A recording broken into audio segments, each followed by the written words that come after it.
the subject for you people called as database management system.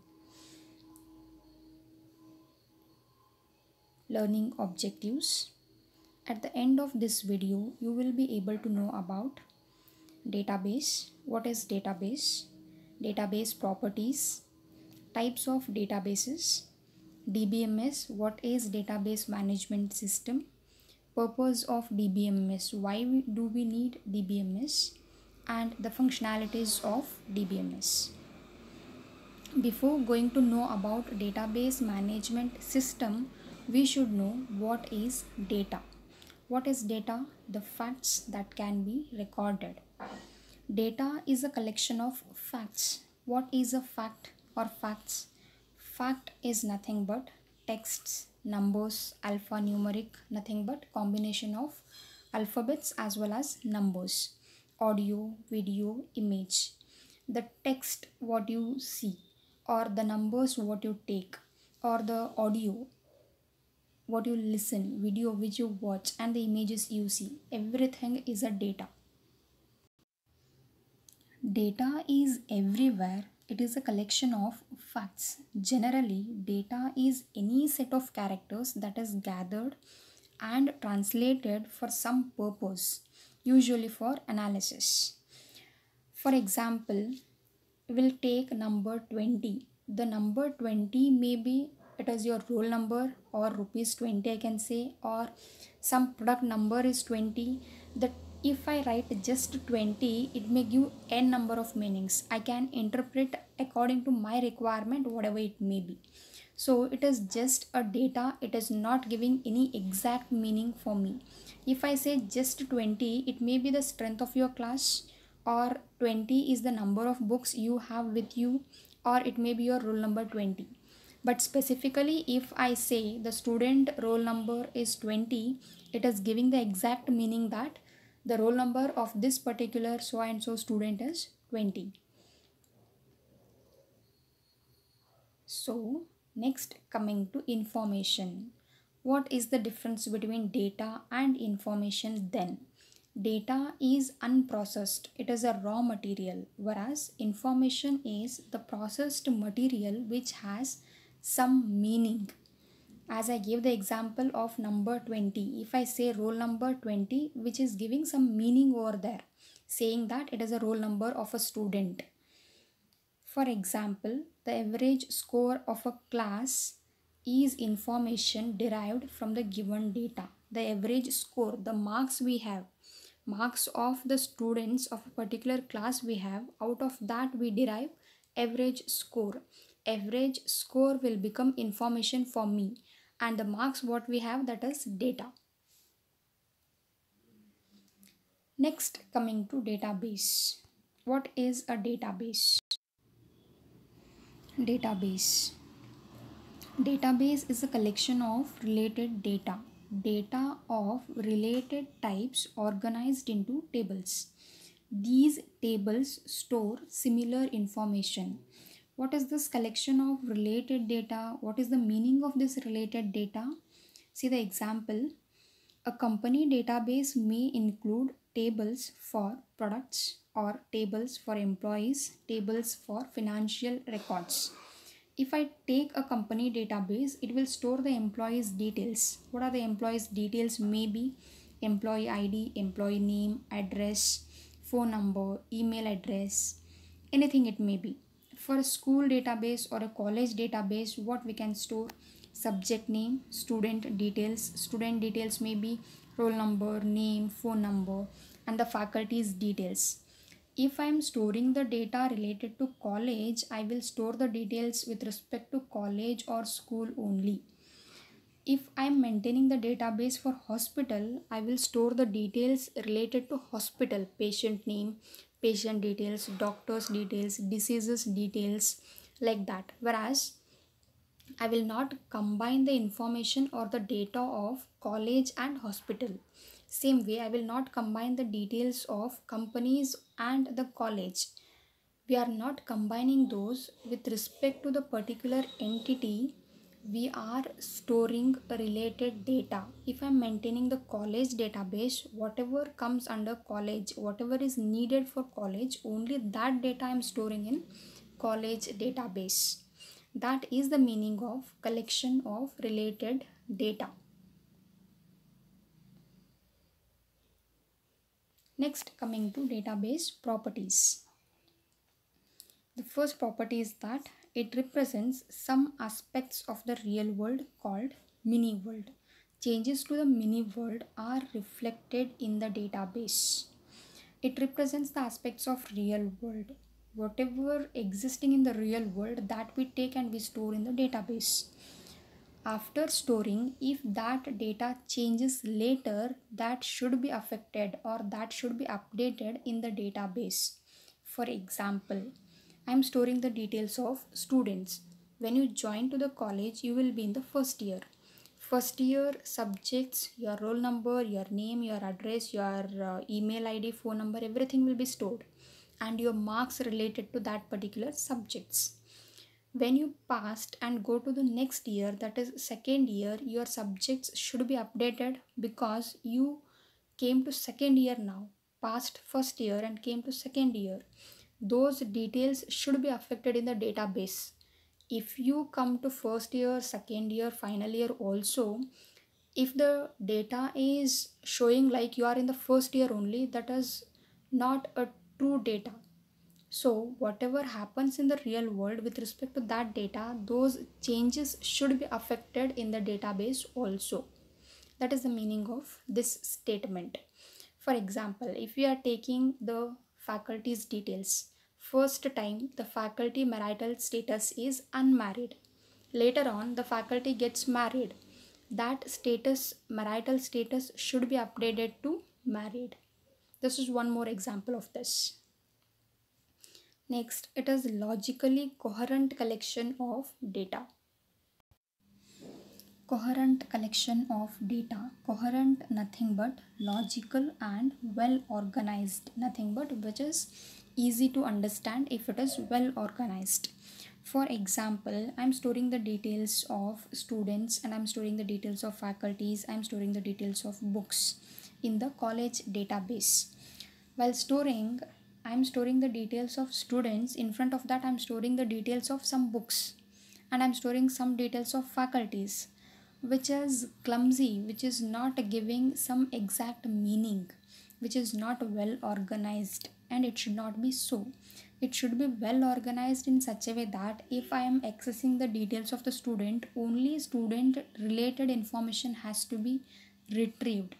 If I'm accessing some books details, example book number, book name, author, the details or the data related to books, only that has to be retrieved from E. Means it should be well organized. Then it has a purpose. There is an intended group of users, nothing but some specific users uses some databases. For example, for scientists we have some other databases. For end users, nothing but who are the users who is going to use, casual users what we say, for them we have different databases. Like this, what are the different users we get and what are the different databases we get with respect to those users, that we will study in the next part, later.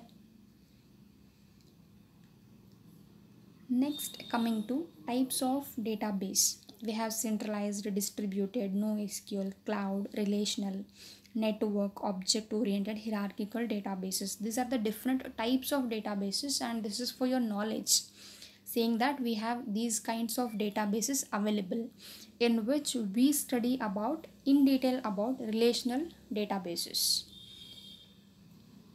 and what is that relational database and all we will study.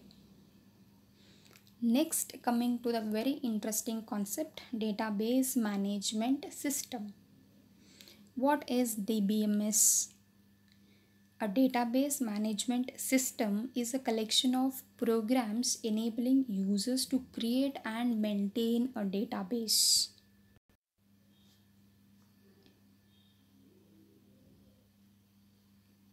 Database management system is a collection of programs. Collection of programs means what? Set of programs it is. Set of instructions means what? It is a program, whereas set of programs is a software. So, a DBMS, database management system, is a software for creating and managing the database.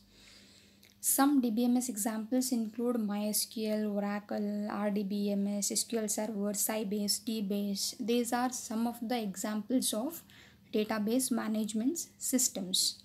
DBMS makes it possible for end users to create, read, update, and delete the data which is present in the database. Why do we need DBMS?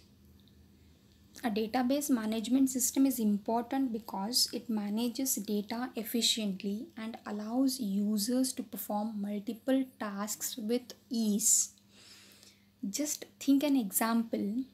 You have n number of contacts stored in your mobile. Think that there is no option to store the contacts in your mobile. You remember the phone numbers of yours, your best friends, maybe your parents or your relatives. At the max, how many contact numbers you remember? 10, 20, 30. It's according to your capacity, how many you remember. But can I remember 100 contact numbers or 200 contact numbers? Which is not possible in the reality.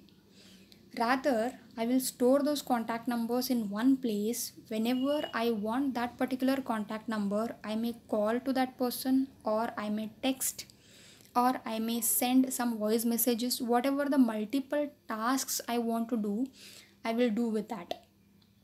If I store that somewhere in well organized manner, for that we need database. If we manage that, how we manage? If I don't want that particular contact number, I will delete that. If the person changes the number, I will update that contact number with that particular person name. Means I'm managing it. That is nothing but database management system. Database management system stores, organizes and manages large amount of information within a single software application.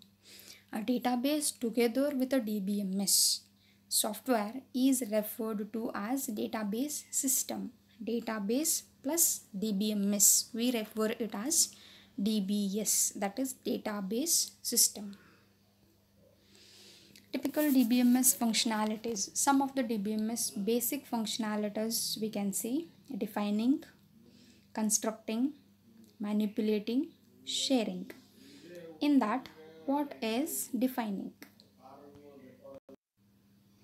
This defines the data types, structures, and constraints of the data to be stored in the database.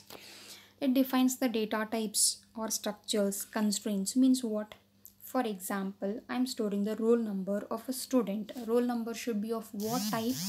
According to my requirement, I will give the data type. If my roll number contains only numbers, I will give the data type as integer. If I'm storing a name, I will take as character or a string. How we define characters or the strings, those all we study in practical sessions. Okay. For example, if I'm storing employee ID, what data type I should take? That I should define, I should decide. That is nothing but defining the data types. Then constraints nothing but putting some rules, we can say. If I'm storing the roll numbers should not be redundant, nothing but should not be repetitive. There should not be any duplication. There should be unique roll number. That constraint I will put over there. If I'm storing the roll number, it should not accept multiple roll numbers with the same identity. It should be unique. How I will put that constraint, that also we see in practical sessions. The next functionality is constructing, the process of storing. We store our data somewhere. The process of storing the data on some storage medium, it may be magnetic disk, something else. How we store, the storage medium we take, that is nothing but constructing, and that is controlled by DBMS.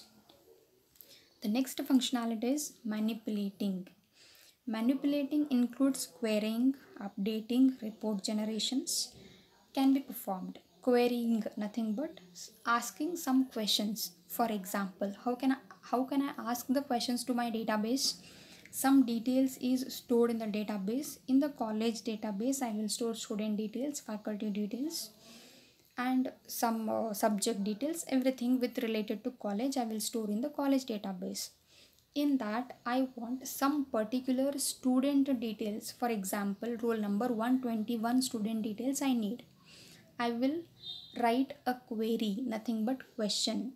In this database, in this particular table, I want this student details. That particular details will be retrieved for us. That is querying. Updating, as I told, if any changes happens to the data what we store, we update that data, means we change that data to the real ones. We make the updations over there. That is updating. These all comes under manipulating. Next, sharing, allowing multiple users to access the database simultaneously. For example, I want to book a movie ticket. I can also book for the show at 4 p.m. You can also book. Simultaneously, we are booking, but the database maintained is only one. Or else, I want to reserve a ticket, online reservation. I can also reserve a ticket. You can also reserve a ticket. N number of people can reserve the tickets simultaneously for the single database.